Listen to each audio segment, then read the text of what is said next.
I mean, everyone's supposed to be celebrating that she could be our first female president, and she can't even do a sit-down interview on her own. I got news for you, Madam Harris. That's not how the presidency is supposed to work. You actually are a single individual imbued with a lot of power. Go read Article 2. And you don't get to do it with your binky right next to you. Your big white blankie for every interview. That's what he is. At a fundamental level. I used to have a big white blankie that I carried everywhere. He happens to be white, and he is her big white blankie that she needs in order to talk to the press. Tim Walz, the big white blankie of the Midwest.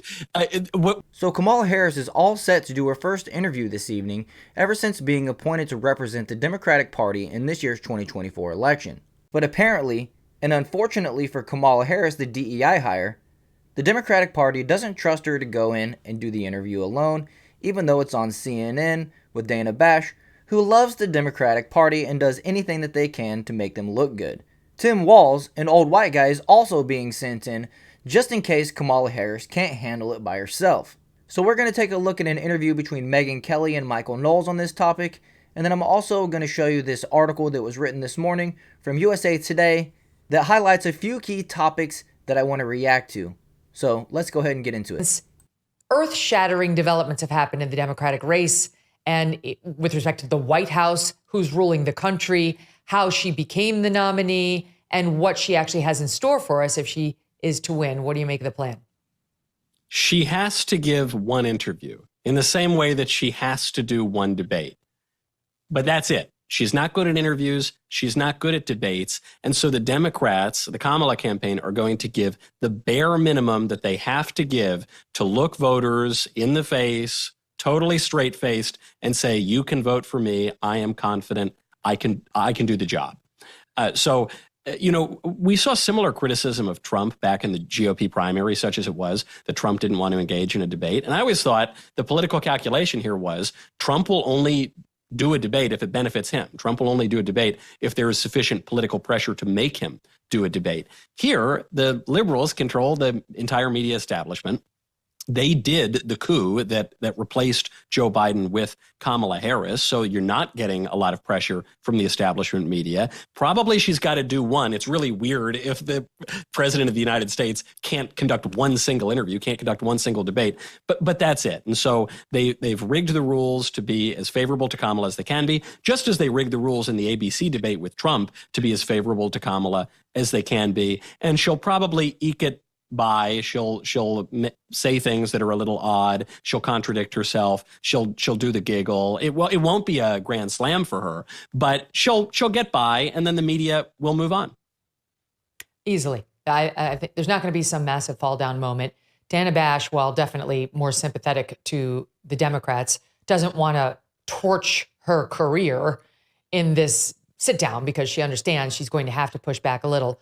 But just to be clear, we're not going in there with somebody who is in any way sympathetic toward Team Trump. Here's just a little example of some of Dana Bash in SOT 5. This is the kind of thing that is playing out all over conservative media. I just want to do a little bit of record correcting. Harris was put in charge, as you said earlier, of combating the roots of immigration. She was not and is not the borders. 2020. I'm saying even if Joe Biden were not running for president, if he were still a private citizen going off into the sunset, would it be okay for the president of the United States, yes or no, to ask another foreign leader to investigate an American citizen? You know, I've seen a lot of statements from veterans, including those you served with, saying it's just untoward to be criticizing somebody who served for 24 years. One last question. Donald Trump didn't serve in the military. He received a medical draft deferment for bone spurs to avoid serving in the Vietnam War, reportedly as a favor to his father. Do you find that shameful? Yeah, Mike. So that's why she was chosen, obviously, Michael. That's why she was chosen.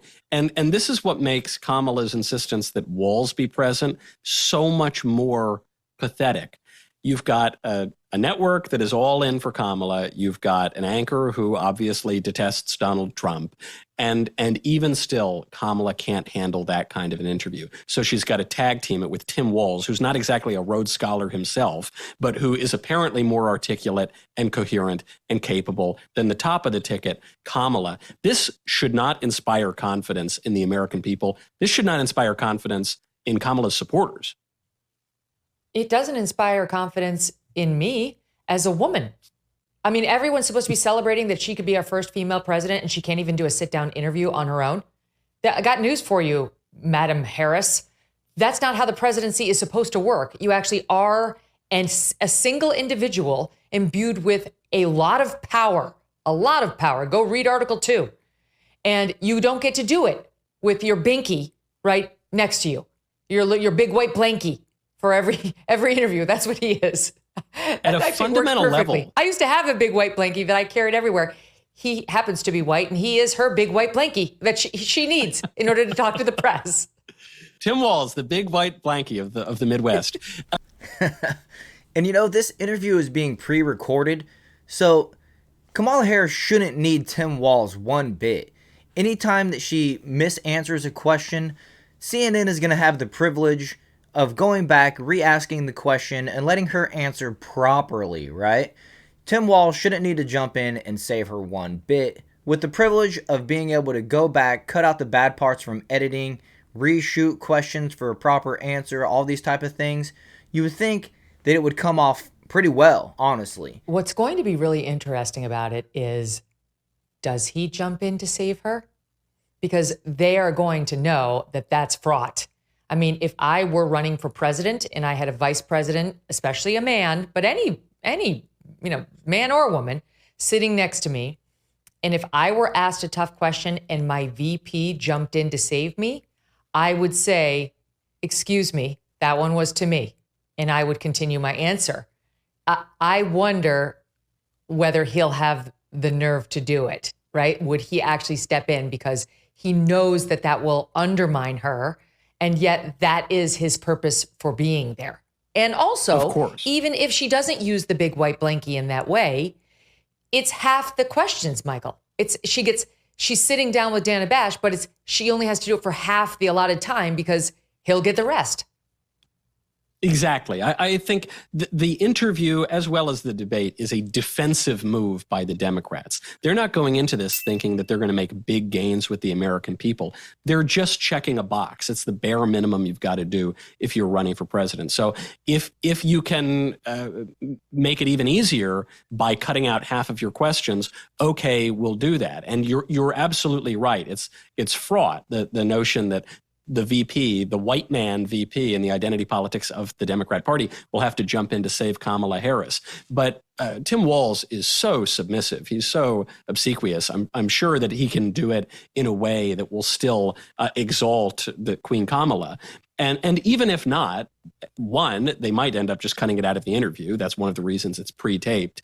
And two, it won't really matter because the media establishment will not focus on it. They'll suppress it. No one is going to be watching this interview from beginning to end. I think you and I are two of the only people in the country probably who will be doing that. It's just about the little clips that are going to go around. So they're going to find one or two good clips of Kamala and they'll check the box that she did the interview and they'll move on trying to get her into the White House without ever really having to campaign at all. And that's where I'd like to ask you guys, will you be watching this interview? And if you are, what are some of the things that you'll be expecting or looking for? Me personally, I'm looking forward to seeing her cackle. I'm wondering if CNN is going to edit that stuff all out. And I'm just curious to see if she's going to talk about any of her policies. She still doesn't have any up on her website. And I'd like to see her take a stance on some things for which she can be held accountable for. I actually think people will watch this because it's like, can she speak? I mean, we're all wondering. We've been sold this bill of goods over the past 5 weeks. Like, has she been magically transformed? Did she have some interaction with Jack's beans in the beanstalk? Something that would really just be a game changer in her entire personality? Like, I would like to see how she does. I don't expect her to totally crumble, but I think there'll be a higher level than, well, I mean, that goes without saying, average viewership for CNN, which means, more than 3 people will be watching. Right, because the presidency. You don't think there'll be an uptick in the numbers, like a significant uptick? It seems to me that people are decided, and there are something like maybe 7% of voters who are undecided. Maybe they were leaning toward RFK Jr. or something. We'll see how the endorsement of RFK Jr. for Donald Trump works out, even though he's going to be forced to remain on the ballot in certain swing states. So you're talking about a relatively small number of people who are not decided. And a lot of the people who are not decided are not the most plugged in. They're not the kind of people who are going to watch, forget about an hour or 2 hours of political content straight. They might only watch 2 or 3 minutes straight. So I agree that there will be certainly much more interest in this interview than pretty much anything else that happens on CNN. And it's historic in that Kamala's finally speaking since she became the nominee. But I don't think it's really going to move the needle either way. I think if this were a perilous risk for Kamala Harris, she just wouldn't do it. Yeah, I don't think historic was the right word to use there. I think it's more to be expected. If you want to be the president, you want to win an election, you should be out there campaigning. You should be out there doing interviews, trying to win on policies, not trying to win on identity politics like what she's trying to do, not trying to just have the favor of the mainstream media and do another basement campaign like Biden did in 2020. I don't like that approach, and I don't think that anybody that takes that approach deserves to win an election regardless of their policies. And I think I'm going to go ahead and pass on the USA Today article that I talked about earlier. I pretty much covered all the bullet points in this video already.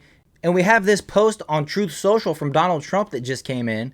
Dana Bash of CNN has a chance at greatness today.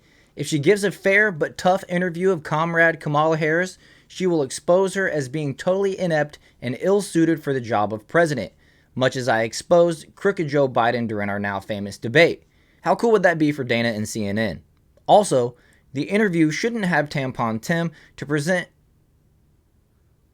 Oh, dang it. How cool would that be for Dana and CNN? Also, the interview should not have Tampon Tim present to help with the inevitable Kamala stumbles, and under no circumstances should the transcript be allowed to be changed in any way, shape, or form. Dana and Jake were fair but firm in my CNN debate with Crooked Joe. This is a chance for Dana Bash to reach real stardom while at the same time doing a great service to our failing country. Good luck, Dana. Do the right thing. Donald J. Trump. And with that, I'll go ahead and just wrap this one up. I hope you enjoyed it. Make sure you hit that like button and subscribe to the channel on your way out. And I'll see you guys in the next video.